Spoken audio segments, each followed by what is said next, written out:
Welcome to the second part of the sorting function for the inventory. Today, we will add the sorting logic for weight and finalize the necessary event to make it fully functional. Let us pick up right where we left off, continuing in the BPC inventory component within the sort items by amount function. Let's get started. Before we can sort by weight, we need a helper function in our BFL inventory blueprint. Navigate to the Inventory Systems Library folder and open the Blueprint function library named Inventory. Here, we already have several helper functions, and now we will add another one called getSlotWeight. Mark it as a pure function to ensure it only calculates and returns values without modifying any state. This function will have one input parameter named slot, and its data type will be inventory slot structure.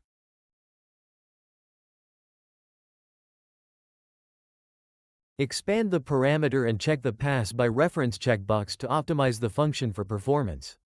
Next, drag the slot pin into the graph and create a break node for it. Hide all pins on the break node except for item data asset to reduce clutter. Take the item data asset pin and search for the load asset blocking node to handle asset loading. Connect the execution pins of the function to the load asset blocking node. Now, make sure to unhide the quantity pin on the break node, as we will need it later for calculations. Now we need an interface to retrieve the weight of an item. Navigate to the Interfaces folder in the Content browser and open BPI Assets. Add a new function named getWeight. This function will have one output named weight, and its data type will be float. Save the interface and close it. Next, navigate to the Inventory Systems, Data Assets folder and open PDA Item Data, as we need to configure the interface here. Expand the Interfaces section and double-click to implement the getWeight function that we just created. Drag the weight pin from the item data and connect it to the weight pin of the return node. This sets up the function to return the weight of the item correctly. Save and close everything, and return to the Blueprint function library inventory. Here, take the return value from the load asset blocking node and call the getWeight function from the interface we just configured. Next, take the weight pin from getWeight and search for the multiply node. Connect the quantity pin from the break node to the other input of the multiply node. This will calculate the total weight of the item by multiplying its unit weight by the quantity. Finally, create a return node and connect the calculated weight to it. Unreal Engine will automatically create a return value parameter with the float data type. Rename this parameter from return value to total weight to make its purpose clear. Save everything, and the helper function is ready to use. Close the library and return to the inventory component. Now, let us implement the sorting logic for weight. Take the get node pins from the item slots array and call the helper function getSlotWeight for each one. Do the same for the second get node, connecting it to getSlotWeight as well. Next, connect the results of both getSlotWeight nodes to a greater operator node. Then, take the result of this greater operator and connect it to the weight pin of the sort by select node. Once done, adjust the arrangement of the nodes to ensure everything is neat and easy to follow. With this, the conditions for the branch node to handle sorting are now fully set up. The conditions for the branch node determine how the sorting works based on the selected criteria. Using the sort by input, the function decides whether to sort by quantity or weight. For quantity, it compares the values from two inventory slots using a greater operator. For weight, it calculates the total weight of the items in each slot using the getSlotWeight function and compares the results. The outcome of these comparisons is dynamically passed to the branch through a select node, ensuring the correct logic is applied based on the chosen sorting type. The ascending sort order select node determines the sorting order, ascending or descending, based on the ascending sort order input. If ascending sort order is true, the select node passes the result of the comparison directly to the branch. If it is false, the not Boolean node negates the result of the comparison, effectively reversing the order. This setup dynamically adjusts the sorting logic, ensuring flexibility for both ascending and descending order. Next, we need to address the completed pin of the for loop. Once all items have been sorted, there is still the issue of empty slots between items or slot indices being out of order and mismatched. To solve this, we need to create a function that updates the indices of the slots, aligns all items sequentially, and removes any empty slots if needed. I just noticed that the sort items by amount function is still not in the sort category, so let us quickly move it there. Not sure how that happened. Now, create a new function named fix_slot_indexes. Move this function to the sort category as well and mark it as private to ensure it is only called internally. The function will have one input named cleanEmptySlots with a data type of Boolean. This input allows us to specify whether empty slots between items should be cleaned up or not. Inside the function, drag the cleanEmptySlots pin into the graph and create a branch node. This will allow the function to decide its behavior based on the input. Next, drag the itemSlots variable into the graph and connect it to a for each loop node. Connect the true execution pin of the branch to the execution pin of the for each loop node. This setup will allow us to iterate through all slots if cleaning is required. Take the array element pin from the for each loop node and call the isSlotEmpty function. From the empty pin of the isSlotEmpty function, create a branch node and connect it to the loop body execution pin of the for each loop node.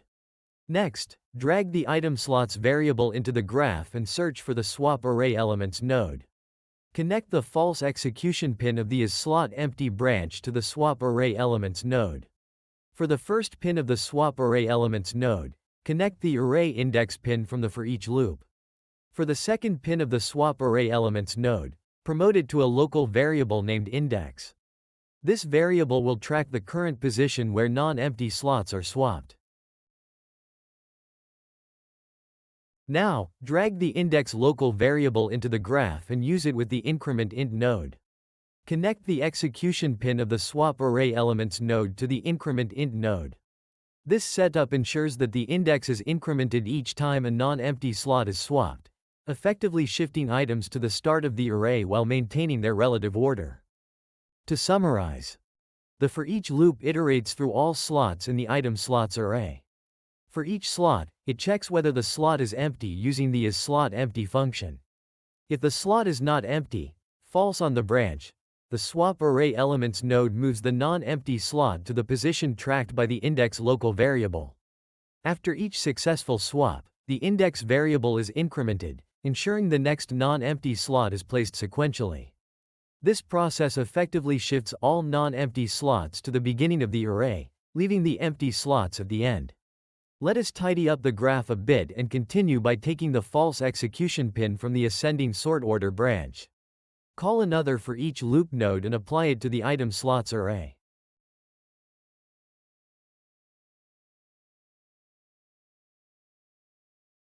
Connect the completed execution pin of the first for each loop, where we cleaned empty slots, to the execution pin of the new for each loop. This ensures that, after empty slots are removed, the process continues smoothly. Once everything is connected, adjust the layout of the nodes to maintain clarity and organization. Next, add a comment box to the Remove Empty Slots logic above, labeling it with the following text: Remove empty slots. This will help identify the purpose of this section quickly when revisiting the graph later.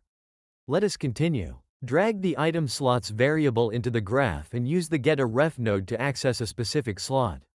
Connect the array index from the for each loop to the getAref node. Create some space in the graph to keep it organized. Next, take the result pin of the getAref node and call the setMembers in s_inventory slot node. Connect the loop body execution pin of the for each loop to the setMembers node. Keep the slot index pin visible and connect the array index to the slot index pin of the setMembers node. This ensures that each slot's index is updated to match its current position in the array. Then, take the structout pin from the setMembers node and call the notifySlotChange function. This function will update any systems relying on the slots to reflect the new state. With this, the fix_slot_indexes function is now complete. Return to the sortItemesByAmount function. Drag the fix_slot_indexes function into the graph and connect the completed execution pin of the for loop to the execution pin of fix_slot_indexes. Make sure to check the Clean Empty Slots checkbox to ensure that empty slots are removed as part of the process. Take a moment to organize all the nodes properly so that everything is clean and well structured.